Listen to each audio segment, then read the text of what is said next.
Selamat datang di Beetle Channel, semoga kita bahagia. Jangan lupa subscribe, like, komen dan share agar channel ini semakin berkembang. Terima kasih. Novel Kekuasaan dan Kekayaan. Bab 303. Yumeixia ragu-ragu sejenak dan mengangguk. Apakah kamu berpikir untuk melakukan itu sekarang? Aku jawab Yumeixia, tanpa berpikir. Ya. Setelah dia menjawab, dia terlalu malu untuk melihat ke arah Dong Suebing. Dong Suebing bisa merasakan tubuhnya memanas. Saudari Yu telah menjawabnya, dan ini terlalu mengasyikkan. Kakak Yu, bagaimana kalau aku memanggil Qian, dan kamu bisa pergi ke kamar mandi? Yumeixia dengan cepat menjawab. Tidak perlu. Saya tidak memiliki keinginan itu sekarang. Apakah kamu tidak memikirkan itu sekarang? Tolong berhenti menyebutkan itu. Kami telah berbagi begitu banyak rahasia, apa yang membuat kami malu? Anda telah membantu saya 2 hari yang lalu, dan saya ingin membantu Anda juga. Aku akan menelepon Qian, tapi ini masih siang hari. Saya ada apa dengan siang hari? Kamu harus menunggu sampai aku tertidur. Yumeixia menutupi wajahnya dengan tangannya dan meremas pahanya dengan erat. Tolong berhenti membicarakan hal ini. Dong Suebing memandang Yumeixia. Aku akan menelepon Qian. Yumeixia tidak menjawab, dan Dong Suebing berteriak. Qian, datanglah sebentar. Pintu kamar tidur terbuka, dan Qian masuk dengan ponselnya. Kakak, kamu mencariku. Bab ini pertama kali dibagikan pada platform Novyurois 1N. Dong Suebing mengangguk. Hehe, mengetik ibumu terlalu lambat. Bisakah Anda membantu saya membuka 2 situs web?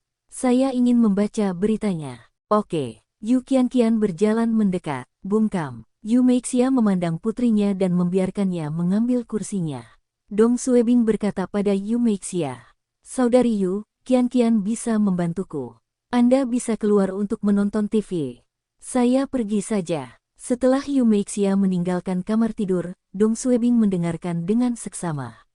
Sekitar 10 detik kemudian, dia mendengar pintu kamar mandi ditutup. Seluruh rumah sunyi, dan sekitar 20 menit kemudian, Dong Suebing mendengar pintu kamar mandi terbuka. Beberapa saat kemudian, Yumeixia kembali dengan membawa secangkir teh panas untuk Dong Suebing. Dong Suebing memandang Yumeixia. Kamu selesai menonton TV?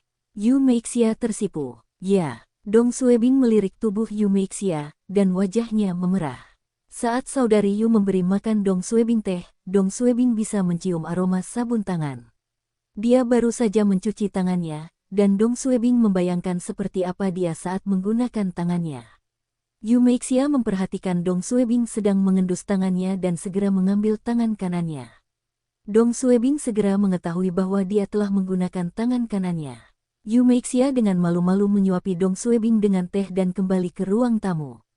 Dia duduk di depan TV dan mengganti saluran. Dia bertanya-tanya apa yang terjadi padanya beberapa hari ini. Tindakannya aneh dan menjawab semua pertanyaan Dong Suebing dengan jujur. Dia bahkan melakukan apa yang diperintahkan kepadanya. Sekarang, Yumeixia menyesali perbuatannya dan menyalahkan dirinya sendiri karena begitu bodoh. Bagaimana dia bisa memberitahu kepala Dong semua hal itu?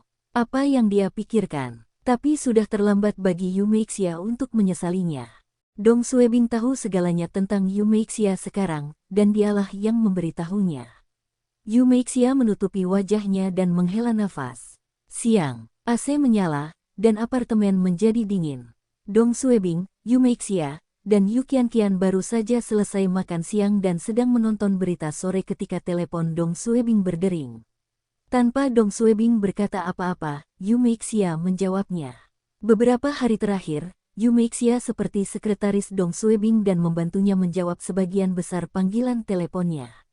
Jika itu panggilan penting, dia akan mendekatkan telepon ke telinga Dong Suebing agar dia menjawab. Jika panggilan itu tidak penting, dia akan memberitahu si penelepon, kepala Dong tidak ada. Halo, selamat sore. Kamu adalah Xiao Yu. Apakah Suebing ada? Oh, kamu. Yumeixia merasa suara penelepon itu familiar baginya. Saya bibi kedua Xiao Bing. Xiao Jin dipukuli oleh seseorang. Telepon dia. Yumeixia terkejut. Dia tahu Dong Suebing menyayangi sepupunya dan segera meletakkan telepon di telinga Dong Suebing. Dia berbisik padanya. Itu bibi keduamu. Dia bilang Tang Jin dipukuli. Apa? Wajah Dong Suebing berubah. Bibi kedua, apa yang terjadi? Xiao Bing, bisakah kamu menelepon stasiun desa Wutian? Saya khawatir Xiao Jin akan diganggu. Apa yang telah terjadi? Bibi kedua Dong Suebing tidak yakin apa yang terjadi karena dia tidak bersama Tang Jin. Jawab Dong Suebing. Bibi kedua, jangan khawatir. Aku akan pergi sekarang. Kamu masih terluka, saya baik-baik saja. Jangan khawatir tentang hal itu. Aku akan menjaga Tang Jin. Dong Suebing sangat marah. Di antara kerabatnya, dialah yang paling dekat dengan keluarga bibi kedua. Brengsek, siapa yang berani menindas dan memukul adik perempuanku? Dong Suebing meminta Yu Meixia memakaikan sepatu untuknya dan berjalan keluar pintu. Yu Meixia mengkhawatirkannya dan meminta Yu Qianqian untuk tidur siang sementara dia mengikutinya. Mereka naik taksi dan langsung menuju desa Wutian. Di sebuah gang, 3 jalan dari kantor kota Praja.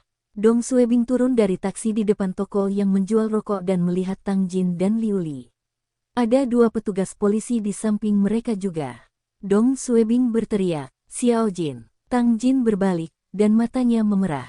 Dia berlari. Saudara laki-laki, Bibi Yu. Dong Suebing bertanya, apa yang telah terjadi? Siapa yang memukulmu? Kamu tidak apa-apa. Air mata Tang Jin mengalir di pipinya. Itu seseorang dari toko rokok itu. Saya ingin mengunjungi orang tua Liu Li hari ini dan membeli sekotak rokok dari toko ini. Seorang lelaki tua di ujung gang melihat saya dan memberitahu saya bahwa toko ini menjual rokok palsu. Dia memeriksa karton rokoknya dan mengatakan kepada saya bahwa itu palsu. Saya segera kembali ke toko untuk meminta pengembalian dana, tetapi mereka menolak. Mereka bahkan mendorong saya, membuat saya terjatuh dan kepala saya terbentur. Kepalaku berdarah. Dong Suebing menahan amarahnya dan berkata, berbaliklah dan biarkan aku melihat lukamu. Tang Jin mendengus dan berbalik, mengangkat rambutnya. Pendarahannya telah berhenti, namun kulit kepalanya yang putih ternoda merah. Dong Suebing merasa hatinya sakit. Apakah itu menyakitkan? Tang Jin cemberut. Ya. Dong Suebing memandang Liu Li dengan dingin. Apa sih yang kamu lakukan? Kamu bahkan tidak bisa melindungi seorang gadis. Liu Li tetap diam dan tidak mengucapkan sepatah kata pun. Tang Jin menarik Dong Suebing. Saudaraku, ini bukan salah Liu Li. Dia tidak ada saat saya membeli rokok. Setelah dia tahu saya diintimidasi oleh toko itu, dia segera memanggil 2 petugas dari posnya untuk menangkap pelakunya. Tapi toko itu sepertinya punya dukungan. Dimiliki oleh seorang kerabat wakil kepala Biro Ludafa dari Badan Promosi Investasi Kabupaten. Saya mendengar dari seseorang di kantor polisi bahwa wakil kepala Biro Lu dekat dengan kepala Departemen Publisitas yang baru dilantik. Jadi Dong Suebing memandang Liu Li. Apakah orang itu ditangkap? Liu Li menjawab, belum. Mereka mengatakan mereka akan memberikan kompensasi kepada kami. Tang Jin berkata pada Dong Suebing, saudaraku, lupakan saja. Meski merasa diperlakukan tidak adil, dia tidak ingin menimbulkan masalah pada Dong Suebing. Bagaimanapun, toko ini mendapat dukungan dari pemimpin daerah. Selain itu, setelah pihak lain mengetahui bahwa dia adalah adik sepupu Dong Suebing, dia bersedia membayar sejumlah uang agar masalahnya selesai. Ludafa, wakil kepala Biro Ludafa, dari Badan Promosi Investasi Kabupaten. Dong Suebing belum pernah mendengar nama ini sebelumnya dan tidak tertarik untuk mencari tahu siapa dia. Ikuti aku. Tang Jin dan Yu Meixia berpegangan pada lengan Dong Suebing, dan Liu Li mengikuti di belakang. Kedua petugas polisi itu mengenali Dong Suebing dan langsung menyapanya. Seorang pria parubaya kurus tinggi berdiri di samping mereka dan seharusnya menjadi bos toko. Dia mendengar petugas menyapa Dong Suebing dan terkejut. Dong Suebing ada di sini. Seorang pemuda yang berdiri di belakang bos toko tampak gugup. Tapi ketika dia memikirkan dukungan bosnya, dia menegakkan punggungnya. Pemuda inilah yang mendorong Tang Jin dan membuatnya terjatuh. Bos berjalan ke depan dengan senyuman palsu. Ketua Dong senang bertemu denganmu. Dong Suebing memandang bos itu tanpa emosi. Kaulah yang menjual rokok palsu itu kepada sepupuku. Itu adalah kesalahpahaman. Aku tidak tahu dia sepupumu dan bos telah mendengar nama panggilan Dong Suebing, Dewa Wabah. Dong Suebing memandangnya dan berteriak. Jangan bilang kalau kamu tidak tahu kalau menjual rokok palsu itu ilegal. Adikku tidak boleh meminta pengembalian uang. Kalian semua masih berani memukul adikku. Bos menjawab dengan tidak wajar. Itu hanya dorongan. Ini adalah kesalahpahaman. Dering-dering-dering telepon bos berdering, dan dia menjawab dengan lembut. Setelah itu, dia memberikan teleponnya kepada Dong Suebing. Itu sepupuku yang lebih tua, Ludafa. Yu Meixia bertanya. Ketua Dong, kamu ingin menjawab? Dong Suebing menjawab dengan dingin. Ya, Yu Meixia mengambil telepon dari bosnya dan meletakkannya di telinga Dong Suebing. Halo, Ketua Dong. Saya Lu Tua dari Badan Promosi Investasi. Saya mendengar tentang sepupu Anda, dan mungkin ada kesalahpahaman di suatu tempat. Saya akan memintanya untuk membayar sejumlah uang dan membiarkan masalahnya. Ludafa dan Dong Suebing keduanya berpangkat wakil kepala seksi. Badan promosi investasi tidak sepenting keamanan publik, dan karena perombakan para pemimpin kabupaten, dan Ludafa sangat dekat dengan kepala departemen publisitas yang baru diangkat, dia menjadi besar kepala, dan Dong Suebing harus menyerah untuk dia. Tapi Dong Suebing menjawab, bayar sejumlah uang dan biarkan masalahnya selesai. Ludafa mengerutkan kening. Ketua Dong, beri aku muka, oke. Jika Ludafa tidak melakukan panggilan ini, Dong Suebing mungkin akan membiarkan masalah ini berakhir karena dia. Namun hal pertama yang dikatakan Ludafa melalui telepon adalah membiarkan masalah ini selesai. Dong Suebing sangat marah karena bos toko rokoknya juga sama. Mereka tidak meminta maaf dan mencoba menggunakan uang tersebut untuk menyelesaikan masalah ini. Dong Suebing menjawab dengan dingin. Orangmu telah melukai adikku, dan kepalanya berdarah. Anda ingin saya memberi Anda wajah dan membiarkan masalahnya selesai. Beri kami uang. Bagaimana kalau saya memukuli kerabat Anda dan kemudian membayar Anda sejumlah uang? Bisakah kamu menerimanya? Ludafa tidak menyangka Dong Suebing menjadi begitu agresif. Apa yang Anda maksud dengan ini? Dong Suebing membalas. Seharusnya aku yang menanyakan hal ini. Jika masalah ini diselesaikan seperti ini, Dong Suebing akan kehilangan muka, dan Tang Jin tidak dapat mengatasi keluhannya. Ludafa menjadi marah dan berteriak melalui telepon, kalau begitu, lakukan saja apa yang kamu mau. Setelah itu, dia menutup telepon. Dong Suebing akan meledak. Apakah kamu berani menutup teleponku? Anda tidak menghormati saya. Bos toko rokok itu tahu bahwa negosiasinya gagal dan mengerutkan kening. Dia berpikir dalam hati, saya bersedia membayar uang untuk menyelesaikan ini. Apa lagi yang kamu mau?